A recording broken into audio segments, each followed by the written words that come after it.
Dos medios de comunicación estatales de Rusia adelantaron que el presidente Vladimir Putin profundizará con su par de Turquía, Recep Tayyip Erdogan, en torno a la exportación de granos desde puertos de Ucrania. Esto daría seguimiento a los avances alcanzados la semana pasada en una reunión en la que participaron representantes de los tres países, junto con las Naciones Unidas. Según Ucrania, más de 20 millones de toneladas de granos están bloqueados por Rusia en el Mar Negro.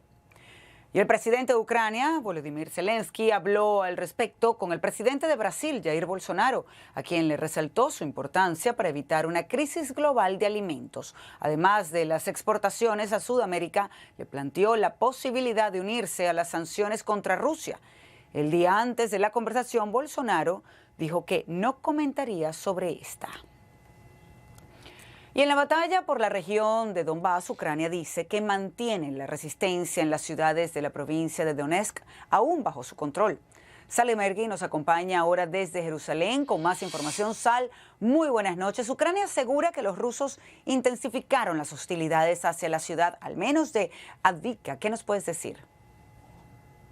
Así es, como tú dices, ahora mismo la guerra de Ucrania, 125 días después, está centrada en esta zona del Donbass, pero también en el sur, es decir, dos zonas que comparten, en primer lugar, ataques rusos, combates, y también dos zonas en las que Rusia está presente a nivel militar y también a nivel administrativo.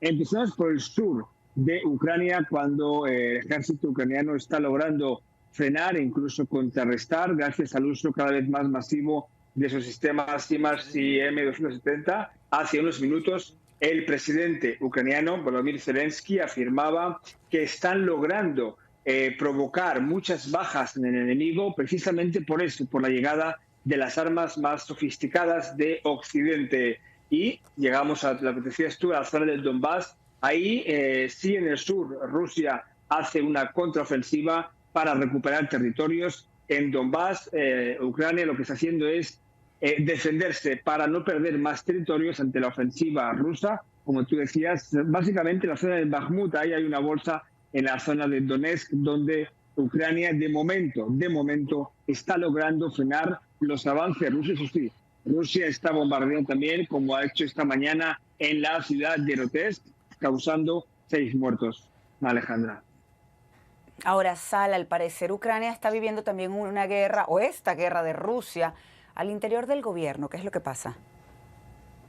Así es, realmente es un anuncio llamativo y muy importante a nivel de diario de calidad y de cantidad. Es decir, de calidad estamos hablando de que el presidente Zelensky habría suspendido las funciones de la fiscal general de Ucrania, Irina Benediktova, y también del jefe del Servicio de Seguridad de Ucrania, Iván Bakanov, dos cargos muy importantes que se suman también a otros cabecillas o líderes de la seguridad de Ucrania en los últimos tiempos. Zelensky les acusa básicamente de colaborar con Rusia. Los dos cargos importantes como Benedicta y también Bakanov ahora mismo están suspendidos en función de la investigación, ya que según Zelensky no han hecho sus deberes y por tanto han ayudado a los avances rusos. El caso especial de Bakanov es muy importante porque era hasta hace poco uno de los principales aliados de Zelensky en la misma cúpula de Ucrania. Escuchemos lo que decía Zelensky sobre esta purga, que no se puede, en la purga auténtica en la jefatura de la seguridad y en la jefatura del servicio jurídico de Ucrania. Todos los que junto con él formaban parte de un grupo criminal que trabajaba en pro de los intereses de la Federación Rusa también serán responsables. Se trata de la transferencia de información secreta al enemigo y otros hechos de cooperación con los servicios especiales rusos. Si antes hablaba de la calidad de los cargos involucrados en estos casos de espionaje, también hay que hablar de la cantidad. Y como ha hecho propio Zelensky, más de 60 empleados de la Fiscalía General y del Servicio de Seguridad han sido bajo sospecha detenidos ante la posible colaboración con Rusia y casi 650 también ucranianos están o casos sospechosos de traición, de haber colaborado en las zonas rusas en Ucrania con los servicios especiales de Rusia contra Ucrania. Por tanto, ya para acabar, Alejandra, hay que destacar que Zelensky en los últimos días lleva una contraofensiva en el campo de batalla y una contraofensiva en su propio gabinete. Alejandra. Increíble, Sal. Pero bueno, muchísimas gracias por la información que nos traes. Como siempre, un gusto tenerte en Panorama Mundial. El ejército de Ucrania informó que frustró varios intentos rusos de avanzar en la región de Donetsk. Con esto nos vamos a meter ahora en CNN Redacción Edición Buenos Aires. El jefe de la administración militar de Luhansk dijo que este domingo resistieron 5 ataques aéreos que intentaban atravesar las defensas. Vamos a saludar a José Levi con más información sobre lo que está sucediendo precisamente en ese país, en Ucrania. José, un placer saludarte y si te parece comencemos con la suspensión de 2 altos funcionarios debido ni más ni menos a sospechas de colaboración con Rusia dentro de sus filas. ¿Qué podemos contar?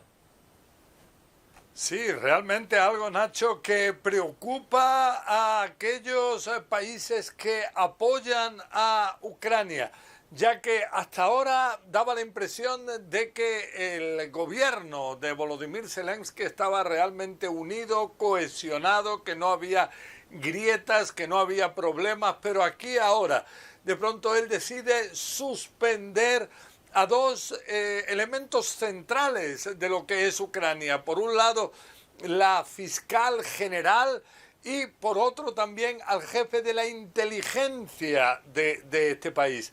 Entonces, ¿qué es lo que dice Zelensky? Que no han dado pruebas suficientes de liderazgo y concretamente la acusación es que no han sabido tratar con la suficientemente eficacia lo que sería las muestras de traición, las muestras de colaboración con Rusia. Entonces esto él lo considera totalmente inaceptable y es por eso que decide una suspensión para que se pueda verificar sin la presencia de ellos si realmente se trata o no de situaciones de traición, por ejemplo, en los distintos estamentos de lo que es la realidad legal dentro de Ucrania, especialmente la Fiscalía. En total hay más de 650 personas que estarían siendo investigadas. Entonces, todo esto es un tema que preocupa enormemente. Por ejemplo, también en el tema de la inteligencia se afirma en Ucrania que quizás los errores de este jefe de inteligencia que no supo el detectar las traiciones a tiempo habría sido un factor central que habría llevado a que en Ucrania, cuando comenzó el 24 de febrero la invasión rusa, se hicieran con relativamente fácil, de una manera fácil, con lo que es el sur del país, toda esta parte roja en el sur del país que ahora está controlada por las fuerzas rusas. Entonces vemos que, eso sí, en esta zona, por ejemplo, ha habido varios contraataques del ejército ucraniano en las últimas horas, especialmente en la zona de Jersón. En este área dicen los ucranianos que lograron atacar y causar enormes daños a 3 bases militares rusas. Hay informes de que Rusia estaría intentando enviar refuerzos a esta zona para poder hacer frente a lo que pudieran llegar a ser avances del ejército ucraniano. Pero desde luego donde Rusia sigue todavía poniendo el énfasis principal es en la zona del Donbass, si bien la parte norte, que es Luhansk, está ya bajo control del ejército ruso. Se centran ahora en la zona de Donetsk. Vemos que hay distintos intentos de avanzar, pero son rechazados por las fuerzas ucranianas, las cuales afirman que desde el comienzo de esta invasión rusa en su territorio, el 24 de febrero, el ejército ruso habría empleado ya nada menos que 3.000 misiles de distinto tipo contra el territorio ucraniano. Nacho. Bien, José, en paralelo a todo lo que venís contando, hay que decir que se difundió una actualización sobre las víctimas mortales de esta guerra y en particular el preocupante número de niños. ¿Qué podemos contar también sobre, por supuesto, este drama, el de los que cayeron?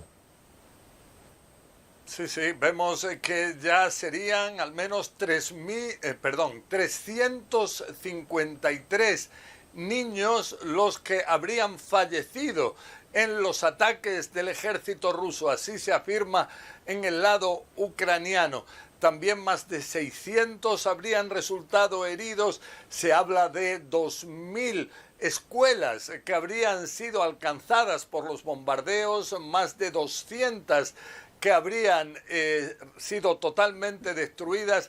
Vemos, por ejemplo, lo ocurrido, y creo que tenemos imágenes, lo ocurrido en Vinnytsia el pasado jueves, una ciudad que no se encuentra para nada en las zonas de frente, sino aquí en el centro de Ucrania. Ahí hubo ataques del ejército ruso que llevaron a más de 20 civiles que perdieron la vida, entre ellos 3 niños y entre ellos también una niña de 4 años llamada Lisa. Las imágenes del sepelio son realmente escalofriantes y todo esto en una realidad donde, dicen los ucranianos, no hay ninguna zona del territorio de su país que se encuentre ahora libre de bombardeos. Siempre está el temor, siempre está la posibilidad de que alguno de los misiles, hasta ahora 3000 como decimos, lanzados por Rusia, pueda llegar y alcanzar las zonas en las que ellos, sus familias se encuentran. Nacho. Bien, José Levi, que nos trae actualizaciones muy necesarias, a la vez muy dramáticas sobre lo que está sucediendo en ese territorio, el territorio ucraniano. José, muchísimas gracias por esta actualización necesaria, insisto, de nuestro corresponsal internacional.